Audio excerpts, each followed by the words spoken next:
This is Theater Talk. I'm Susan Haskins. Well, there is a remarkable new literary resource for anybody who loves musical theater or poetry or just anything about the written word. And here to introduce the authors, my co-host, Michael Riedel of the New York Post. The book is called Reading Lyrics. It is put out by Pantheon Books, and it has been put together by Robert Gottlieb and Robert Kimball. Mr. Gottlieb is a former editor of The New Yorker and ran Alfred A. Knopf for 20 years. He is also the editor of the Journals of John Cheever, and I'm very happy to have him tonight on Theater Talk. And his co-conspirator in putting all of these wonderful lyrics from the golden age of songwriting together is Robert Kimball, the noted theater historian and the editor of the lyrics of Cole Porter. He's also an advisor to the estate of Cole Porter and Ira Gershwin. Hi. Gentlemen, welcome to Theater Talk. All right, your book begins in 1900. What is it that happened in 1900 that gives us the kind of, the beginning of the kind of lyric writing that we know and love from the Golden Age? You're beginning to hear a distinctly American voice. American imperialism is beginning to manifest itself around the world. Teddy Roosevelt is the president, and the great lyric writer of that period is George M. Cohan, who sounded an authentic, positive, new century sound. And it's a break from operetta and from those very sentimental story songs that prevailed in the latter part of the 19th century, After the Ball and things like that. So from story songs, what would you call the new Well, the new force? They're written in the vernacular. Yeah. And they're about things that happen to us, not things that happen to the Princess of Herzegovina. So in other words, you're talking about, I mean, I guess to use a fancy word, modernity comes into lyric writing at that point. Yeah, the world is changing, and everybody thinks the break is World War I, but it really started before that. And Cohan is, as Bob says, the exemplar of that. Well, it's interesting because in your introduction you say you were going to begin with Irving Berlin, I think, but then as you went back, it was really Cohan who you see. Well, there was no way to leave him out. Right.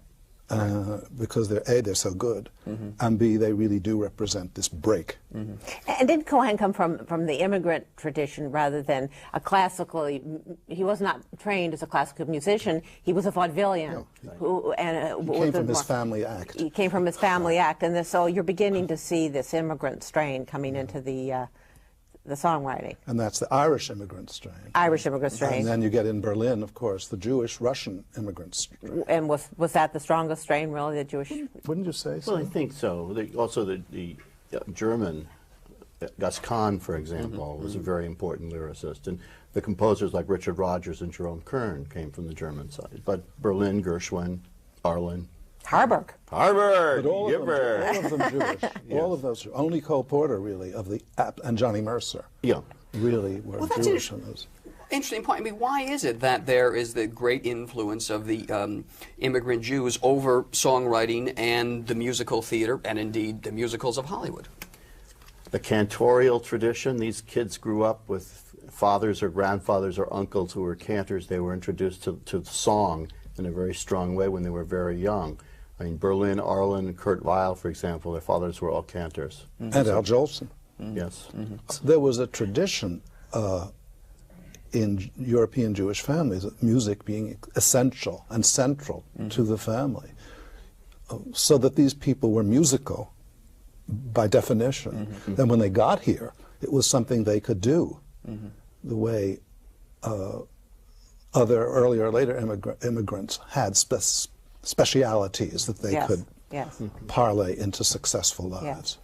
Just to go back, though, and I wonder, before Cohen, isn't hanging over the early lyricists, though, the work of W.S. Gilbert? Absolutely. He's a major influence, and I think somewhat forgotten today. Can you explain how, how his influence came into the American songwriting? Well, operetta was so dominant, and not only operetta from Great Britain, but also from Central Europe, from France, Offenbach, and from Eastern Europe as well. But Gilbert was so skilled and so talented that he became the model for everyone who followed. Lorenz, Hart spoke of him, P.G. Wodehouse, Ira Gershwin. They were all influenced by Gilbert. And what they accomplished obviously continues, but it was outside the scope of this book. And also, they've been anthologized so many times. It was the wit. Exactly. Yeah. The wit Yes. and the rhyming ability, Right. more than the specific sentiments Right. or the vernacularism. Someone like Woodhouse took the wit and then Right. made it vernacular. That's a major change too, because from the operettas before Cohen, there's not a lot of witty and clever songs. And then when you get rolling with Cohen and of course into Berlin and then into Ira Gershwin and Cole Porter, these songs, many of them are famous for their great wit. Absolutely. Yeah. Can you make the case, since this is a book that compiles just lyrics and of course no music, that it's worth sitting down simply to read lyrics take them out of the melodies we know so well, remove them from the songs, and study them? Do they really stand on their own as little works of art? Well, you can't remove them from the music if you know the music. I mean, it's like saying, I will give you $1 million if you don't think of the word elephant for the next 5 minutes. There's no way you can do it. If you read Smoke Gets in Your Eyes, you hear the music, which is fortunate because that particular song, the lyrics are a little inflated, to say the least. But with the music, they're great. There are some lyricists, and the witty ones, like Gilbert, can be read as light verse. But lyrics mostly aren't light verse. They are half of a work of art. And what would the song of Oklahoma be if it didn't say Oklahoma? Then why did you feel the need to remove them from the music and put them in? Well, there's a practical problem in trying to anthologize. If we had 1,000 songs, you figure out how large that would be. Sure. Think of those ASCAP royalties. Well, I think also that the music publisher would feel, hey, you're doing our job for us. But they were very cooperative with this project because they understood that calling attention to these lyrics would really call attention to the songs as well. But also, you know, the lyricists, obviously the very great ones whom we've mentioned, but dozens, scores of very fine writers who were not that famous. You know, they deserve to have their story and their history told. And one of our goals, well, it wasn't a goal, it turned out that this happened as we were working on, was that we focused more and more on lyricists as well as individual songs. And as you know, the book is divided by lyricists chronologically in relation to their birth. The idea was to find these people, there are well over 100 of them, and with a little bio, and then through giving at least 3 of their better songs or best songs, to show what each of these people accomplished. You know, we know what Sinclair Lewis wrote, but we don't know, most people do not know what Gus Kahn wrote. Well, they know without knowing who Gus Kahn was. Right. They know the phrase, they know the phrase, song, they know the song, but they don't know that this person was one of the top lyricists of the 20th century, and why. Why did you make the choice not to put what show each We didn't. song did actually. in the back, Yes. but not with it in the We decided to do it, put a certain amount of information in the back, because otherwise we felt that it would be more comfortable to look at it as a body as And poetry. we wanted the focus on the lyric. Yes. On the other hand, we also obviously wanted to provide people with the venue, and in many cases, the person who, in all cases, the person who first sang it in a show or film, and or the person who made it especially famous. I think one of the wonderful things about reading it is that you're singing it to yourself. Right. The melody, as you say, is with it for But you. how did you find it to be when you came upon a lyric whose music you didn't know? And of course, there weren't too many, but there were some. there were some, and they, for the most part, then they weren't quite as strong for me. Yes, but although what it was they will do interesting is to see the they poetry. will send you out to go buy the song. Yes, If it's yes. a good lyric, you want to hear how What it's is that said. song? That's right. That was our hope, or one of our pique your hopes. curiosity in some cases. Some cases you'll look at it and say, I'm not going to read this carefully. But others you'll say, I like this, I want to know more. Who are the great unsung Some of them. Unrecognized. Yeah, I mean, having lyricists you gone found. through all of them, are there some people who have sort of been forgotten now that you would like to Leo draw attention Robin, to? Harold Wonderful. Rome. Harold Harold Rome, Rome, yeah. yes. Wonderful. Johnny Burke is somewhat known, but needed to be Well, better there was that known. show a few years ago. Swinging on Swinging a on a Star. Star. That didn't help him, I'm afraid. But But the songs are great. He's There a are wonderful lyricist. We have writers who are represented by fewer lyrics, like Tom Adair, Bobby Troup, Peggy Lee, who people know as a great singer, but they don't realize what a wonderful lyricist she is. And one did not. And you mentioned that you stayed away from. So you found that most songs that had any kind of racial stereotyping or weren't good lyrics Politically anyway. incorrect. Most of them Politically were incorrect. And yet you felt that Mañana had sufficient Mañana was wit okay. that you Yes. would We include let him out of Also, Peggy it's Lee's Mañana. It's right. so clearly a joke. Yeah. It's a joke. Right. And Or Civilization. Although isn't it a little Bongo, dangerous, isn't it a little dangerous though to apply our sensitivities of this age to another time and sort of Definitely is. dismiss lyric writers because they're not as sensitive as man living in 2001 is? No. that's political correctness. What are you going to do? We have Shine. Yeah. by Cecil But Mack. Shine is an angry statement. Yeah. I don't It is. consider that a political It is, but incorrect it can be song. read in different ways. Black and Blue. Black and Black Blue and is a Blue is very very strong. powerful. Very strong. Yeah. It's only when you hear Bing Crosby, who I love, but whooping around in Shine with the Mills Brothers, that it's a peculiar, I mean, the thought. huge hit, wonderful record. It Yeah, just yeah. seems a little insensitive. It's remarkable to think about in this day Now, and your age. book extends from 1900 to 1975. Mm-hmm. What has happened to the craft of lyric writing? I mean, why do you choose 1975 as sort of the fall of Rome, beginning of the fall of Rome, if Go you ahead. will? Let it here. Let it fly. It was first going to be 1970, and then it extended to 75 because a lot of shows in that period really came up with some, like Chicago. Marvelous. Fred Ebler, terrific. Right. The more we listened to stuff after that, the weaker it seemed in relation to what had preceded it, with the obvious exception of Sondheim and a few others. Everything deteriorated. Music had changed. Rock came in the mid-50s. This tradition coexisted with it for about these 20 years. And then Broadway musicals stopped being what they had been, as good. A lot of people had died.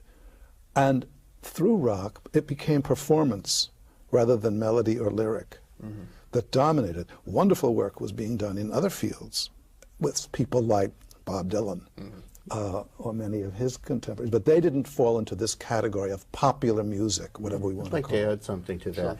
We also were concerned about enough time passing for a work to become a standard.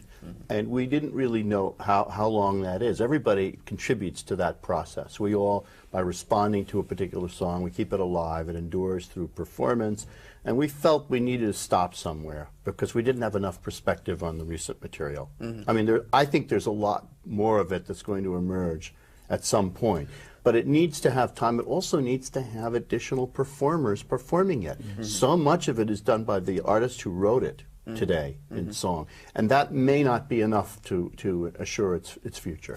Are you really that optimistic, though, that the kind of lyric writing you're hearing today in the theater is going to endure the way the songs that you have collected in this book are? I mean, who of the young composers is writing lyrics that, young lyricists and composers working on Broadway now, is writing a lyric that we're going to be reading and thinking about and listening to I really 50, don't. 60 years I don't from now? know, and But you don't know, maybe, because there aren't any. Well, I don't It's know that, possible. but it's also possible that I'm so rooted in the past because that's what I do and that's what I study, that I haven't had enough experience with new writers. There are some people who, like Barry Singer, for example, who writes about the new writers, who feels very differently about them. He feels there are a number of wonderfully talented people out there, and it's not right for me to say I don't know enough to say. But also, art forms don't live forever. Classic Greek drama was contained, so was Elizabethan drama, the Elizabethan lyric, Lieder. It doesn't start and go on forever. And this is actually 75 years for an art form is a long period of time, not a short period of time. I think the fact that it lasted that long is a indication of the strength of talent and the diversity of talent that existed. But also on Broadway, Something else will happen. But but this kind of songwriting that we all love, you think may be over I with? think on the whole Yes. it is over. Possibly. And something else, Something maybe else just will as good or happen. better, will happen. We see this in every art form. Well, certainly, by the 50s, Broadway is no longer the dominant place for the great songs to emerge. Right. And certainly by the time of Elvis Presley, it's changed dramatically. And with the Beatles, it was an extraordinary change. Irving Berlin was so aware of what was happening, and he once said to me that it was time for me to stop writing, because the kind of song that I offered the public for such a long time was no longer accepted. You had all these songs to choose from. Why did you? What was your criteria for picking what you picked? Robert. Well, there wasn't a single criterion. It was a process of elimination. First, it was a process of gluttony. Yes, I would think, of course. We Surrounded by your record albums. And exactly. Thousands upon thousands of songs we listened to, and others where there were published collections of lyrics or fake books or whatever, we read many. And then we just started to listen, and we would make lists, many lists. I was actually the list keeper, although he is much more careful than I. But I don't know about that. He's more careful, I'm quicker. So that together, it all worked out. Yes. And we just kept lists and kept refining them and thinking, well, this person is so good, we should try to find more. And then we'd find something unexpected, and then we'd suddenly turn on a song that we had previously liked and we dropped got it. down to under 1,500 at one point, and then we said we now have to figure out a shape for it. And we got to the point where at one point we were aiming for 1,000, but it didn't quite work out that way. You try to do things Let me ask like you, that. when you are listening, going over a lyric, analyzing a lyric, were there moments when you were just really struck by the craftsmanship or the skill that went into putting some of these lyrics together? And is there a specific lyric that really stuck in your minds because of that? When you began to pull it apart, you thought, my God, this is really a work of art. There's so many. Yeah. I Wish I Were in Love Again by Lorenz Hart. Yeah. The fine mismating of a him and her. I mean, the brilliance of that lyric and so many others that he wrote, I'm filled with awe. But you see, when masters in any field do what they do at their best, it's always thrilling and inexplicable. Right.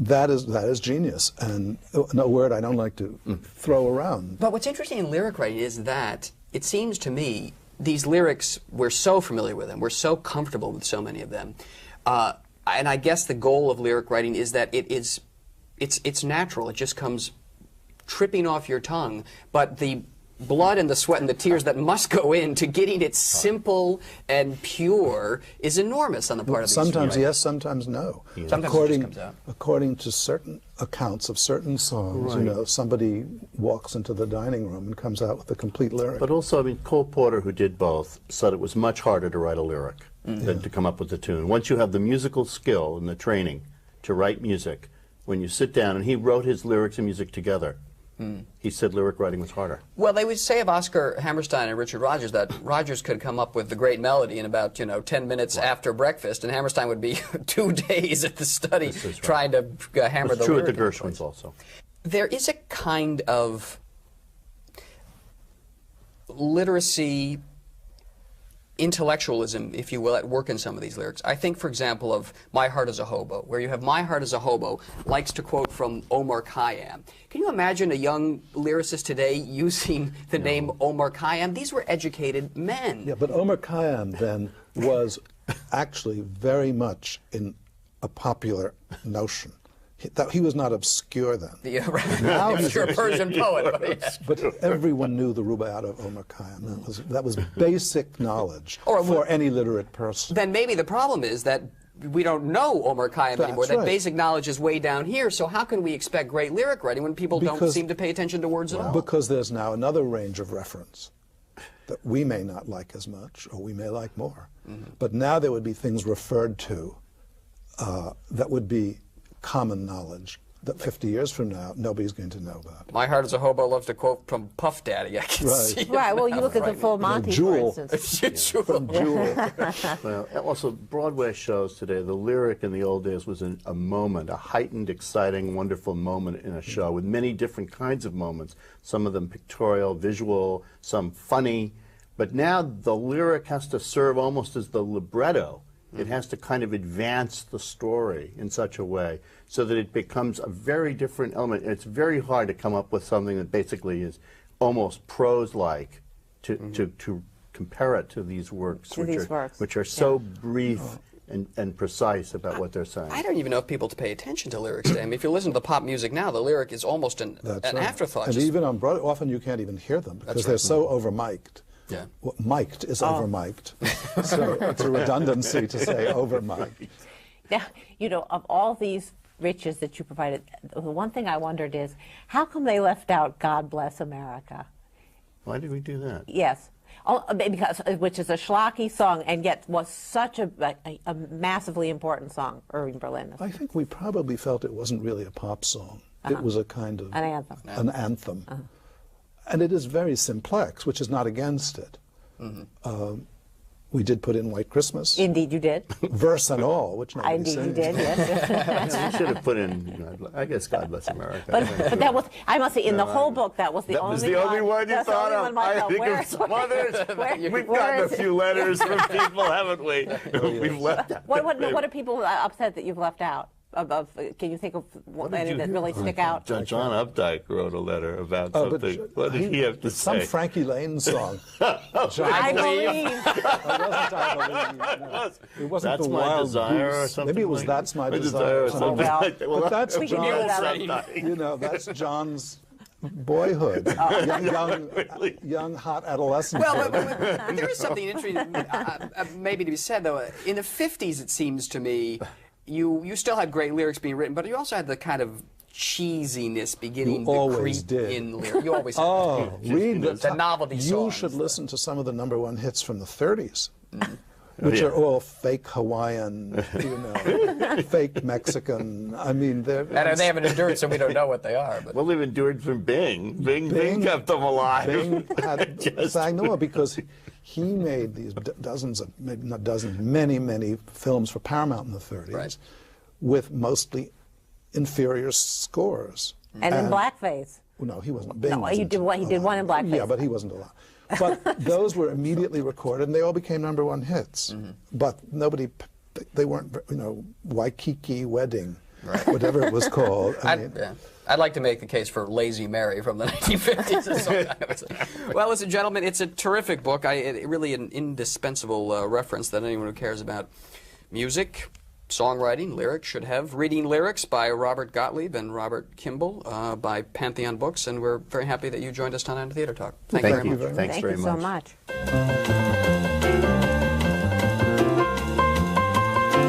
So, Michael, this is our last new show of the season. However, 13 is going to show the best of Theater Talk through the whole summer until we return with new shows in October. On our regular slot, Friday nights at midnight here on Channel 13, and we're going to be re-airing some of our better shows this past season. You'll see our interviews with Edward Albee and Terrence McNally, Neil Simon, Gore Vidal, Ben Brantley of the New York Times. And a few shows from seasons back, like our interview with Elaine Stritch, which was a big favorite with many of our viewers. So if you haven't seen those shows, believe me, they're well worth catching up with, because we had some terrific guests this past season. And if you've seen them, they're fun to watch again. We look at them all the time. You can visit our website at www.theatertalk.playbill.com and vote for the ones you'd like to see, and we will pay attention to that. If there are ones you missed, we'll have a list of the shows of the last 2 years, and if there's ones you missed that you want to see, let us know. Susan something to do over the summer to collate I have a lot to do over the summer. I have such busy summer coming, I cannot begin to tell you, and then I will be preparing for next year's Theater Talk. And we'll be back in October talking about a whole new theater season. We'll be talking about Mamma Mia, which is the big hit show coming over from London, as well as Cameron McIntosh's revival of Oklahoma. And let's hope there'll be some good new American plays on Broadway. Yes, that we'll be talking about and too. off-Broadway as well, because those of you viewers who contact me and say you want to hear more about off-Broadway and off-Broadway, I hear you. I don't, but I'm glad Susan's listening. We're going to close this lyricist show with a classic by Irving Berlin. Here are Ethel Merman and Barbra Streisand backing up a woman whose death 32 years ago today sparked a revolution which is being celebrated in this city this weekend. So here from the Judy Garland show in 1963 is There's No Business Like Show Business. Happy Gay Day, Michael. Happy Gay Day. Happy Gay Day. Good night. Good night. There